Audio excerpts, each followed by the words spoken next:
নমস্কাৰ ইনফৰ্ম হবৰ আন এটি গুৰুত্বপূৰ্ণ ভিডিঅ'লৈ আপোনালোকক স্বাগতম জনাইছো আশা কৰিছো আপোনালোক ভালে আছে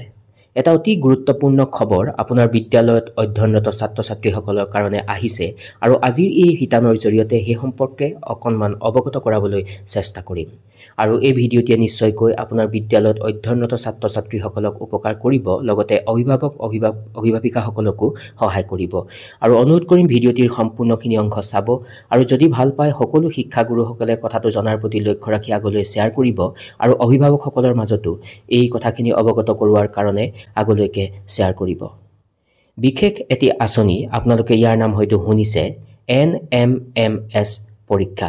অৰ্থাৎ যদি ক'বলৈ যোৱা যায় নেশ্যনেল মিন্স কাম মেৰিট স্কলাৰশ্বিপ উল্লেখ কৰিব খুজিম এই স্কলাৰশ্বিপ সাধাৰণতে অষ্টম শ্ৰেণীৰ ছাত্ৰ-ছাত্ৰীসকলে এটা নিৰ্দিষ্ট পৰীক্ষাত অৱতীৰ্ণ হ'ব লগা হয় কিন্তু যেতিয়া সপ্তম শ্ৰেণীত উত্তীৰ্ণ হৈ আহে তেতিয়া ছাত্ৰ-ছাত্ৰীসকলে জেনেৰেল কাষ্টৰ যদি হয় 55% নম্বৰ পাব লাগে আৰু যদি ৰিজাৰ্ভ কেটেগৰী অৰ্থাৎ ST SC বা ফিজিক্যাল হ্যান্ডিক্যাপ ষ্টুডেন্ট থাকে তেতিয়া তেওঁলোকে 50% লাভ কৰিব লাগে সপ্তম শ্ৰেণীত আৰু তেতিয়াহে তেওঁলোকে অষ্টম শ্ৰেণীত এই পৰীক্ষাৰ যি সিলেকশন টেষ্ট হে টেষ্টত বহিব পাৰিব ইয়াৰ অধীনত ৰাজ্যখনত 1 লাখ ষ্টুডেণ্টক বছৰি 12000 টকাৰ আৰ্থিক অনুদান দিয়াৰ ব্যৱস্থা গ্ৰহণ কৰা হয় অৰ্থাৎ এবছৰত 12000 অৰ্থাৎ 12 মাহত প্ৰতি মাহে 1000 টকাকৈ অনুদান লাভ কৰে এখন বিশেষ এটা ফ্লেক্স আহিছিল সমগ্ৰ শিক্ষা অসমৰ পেজত ইয়াক উপলব্ধ কৰোৱা হৈছিল আৰু তাত থকা কথাখিনিৰ আলমত আপোনালোকক সমগ্ৰ যি কথাখিনি হে গুটেই কথাখিনি আপোনালোকক অৱগত কৰাবলৈ চেষ্টা কৰিম আহকচোন হে পত্ৰখনত কি কথা উল্লেখ কৰা আছিল বা হে ফ্লেক্সখনত কি কথা উল্লেখ আছিল হে সম্পৰ্কে অকনমান চাবলৈ চেষ্টা কৰো এইটোৱে আছিল হে পোষ্ট আৰু এই অংশখিনিত উল্লেখ কৰি লিখিছে এপ্লাই ফৰ NMMS এক্সামছ তাৰ পৰৱৰ্তী অংশত উল্লেখ কৰিছে online apply for NMMS exam 2024 date of exam 23 November 2024 অৰ্থাৎ 24 বৰ্ষৰ 23 নৱেম্বৰত এই পৰীক্ষা অনুষ্ঠিত হ'ব তাৰ পৰৱৰ্তী অংশত এই অংশখিনিত উল্লেখ কৰি লিখিছে screening test for the students of class 8 during the session 2024-25 তলত দুটা লিংকৰ কথা উল্লেখ কৰিছে vidyarathi.co.in আৰু vidyarathi mobile app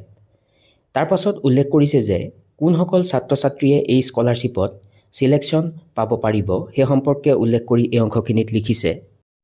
Students studying in government and private schools অৰ্থাৎ চৰকাৰী আৰু প্ৰভিন্সিয়াল স্কুলবিলাকত অধ্যয়নৰত ছাত্ৰ-ছাত্ৰীসকলে সিলেকশনত বহিব পাৰিব স্কলাৰশ্বিপৰ বাবে তাৰ পাছত উল্লেখ কৰিছে পেৰেণ্টেল ইনকাম আপ টু ₹3.5 লাখ পাৰ এনাম অৰ্থাৎ বছৰি অভিভাৱকসকলৰ ইনকাম 3.5 লাখ টকা হ'ব লাগিব তাতকৈ বেছি হ'ব নোৱাৰিব তাৰ পাছতে উল্লেখ কৰিছে যে ষ্টেট কোটা অফ আসাম 2411 অৰ্থাৎ 2411 জন ছাত্ৰ-ছাত্ৰীৰ কাৰণে কোটা হিচাপত ৰাখিছে অসমত তাৰ পৰৱৰ্তী এই অংশখিনিত উল্লেখ কৰিছে কেইটামান গুৰুত্বপূৰ্ণ কথা যে it is mandatory to provide the UDISE code of the government provincialised school where the students is presently studying অৰ্থাৎ যিসকল ছাত্ৰ-ছাত্ৰীয়ে এই এক্সামিনেশ্যনৰ কাৰণে এপ্লাই কৰিব গতিকে তেওঁলোকৰ বিদ্যালয়ৰ ইউডাইছ কোড চৰকাৰী আৰু প্ৰভিন্সিয়াল স্কুলৰ ইউডাইছ কোড তেওঁলোকে প্ৰভাইড বা যোগান ধৰিব লাগিব আৰু এটো বাধ্যতামূলক বুলি উল্লেখ কৰিছে তাৰ পিছত এটা কথা উল্লেখ কৰিছে যে students from private schools JNV and KB may appear in the examination but will not be selected for the scholarship অৰ্থাৎ যিবিলাক প্ৰাইভেট স্কুল ব্যক্তিগত খণ্ডৰ বিদ্যালয় আছে জৱাহৰ নবোদয় বিদ্যালয় হওক বা কেন্দ্ৰীয় বিদ্যালয় হওক সেই বিদ্যালয়ত অধ্যয়নৰত ছাত্ৰ-ছাত্ৰীসকলে এই পৰীক্ষাত অৱতীৰ্ণ হ'ব পাৰিব কিন্তু তেওঁলোকে কিন্তু এই স্কলাৰশ্বিপৰ কাৰণে সিলেকশন নহব বুলি উল্লেখ কৰিছে এই পৰীক্ষাৰ বাবে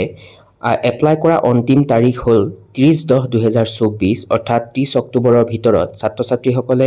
আবেদন কৰিব লাগিব আৰু এডমিট কাৰ্ড ইস্যু কৰা হ'ব 10/11/2024ত এই পৰীক্ষাৰ বাবে যেতিয়া ছাত্ৰ-ছাত্ৰীসকলে আবেদন কৰিব তেতিয়া জেনেৰেল কেটেগৰী ষ্টুডেণ্টসকলে 170 টকা পইচা দিব লাগিব আৰু ST আৰু SC যিবিলাক কাষ্টৰ ষ্টুডেণ্ট থাকে তেওঁলোকে 120 টকা যি পইচা বা যি আমাৰ ৰেজিষ্ট্ৰেচন ফিজ তেওঁলোকে দিব লাগিব বুলিও উল্লেখ কৰা আছে বা এই কথাটো কোৱা হয় গতিকে বিষয়টো অতি গুৰুত্বপূৰ্ণ কাৰণ ছাত্ৰ-ছাত্ৰীসকলে এই বিষয়ে জনাৰ প্ৰয়োজন থাকিব শিক্ষক শিক্ষয়িত্ৰীসকলেও জনাৰ প্ৰয়োজন থাকিব লগতে অভিভাৱকসকলেও এই বিষয়ে জনাৰ প্ৰয়োজন আছে কাৰণ এইটো এটা অতি গুৰুত্বপূৰ্ণ আঁচনি যদি আপোনাৰ বিদ্যালয়ত অধ্যয়নৰত ছাত্ৰ বা ছাত্ৰীগৰাকীয়ে এই সুবিধা লাভ কৰিবলৈ সক্ষম হয় তেতিয়াহ'লে হয়তো তেওঁলোকে অনাগত দিনত বহুখিনি উপকাৰ পাব যিহেতুকে তেওঁলোকে আৰ্থিক অনুদান লাভ কৰিব। গতিকে ছাৰ বাইদেউসকল এইখিনি আছিল আজিৰ আলোচনাৰ শিতান। আশা কৰিছোঁ আপোনালোকক উপকৃত কৰিব আৰু যদি সম্ভৱ হয় সকলোৰে সুবিধা হোৱাৰ প্ৰতি লক্ষ্য ৰাখি সম্ভৱ হ'লে আগলৈ শ্বেয়াৰ কৰিব। নমস্কাৰ, সকলো ভালো থাকিব। Take care.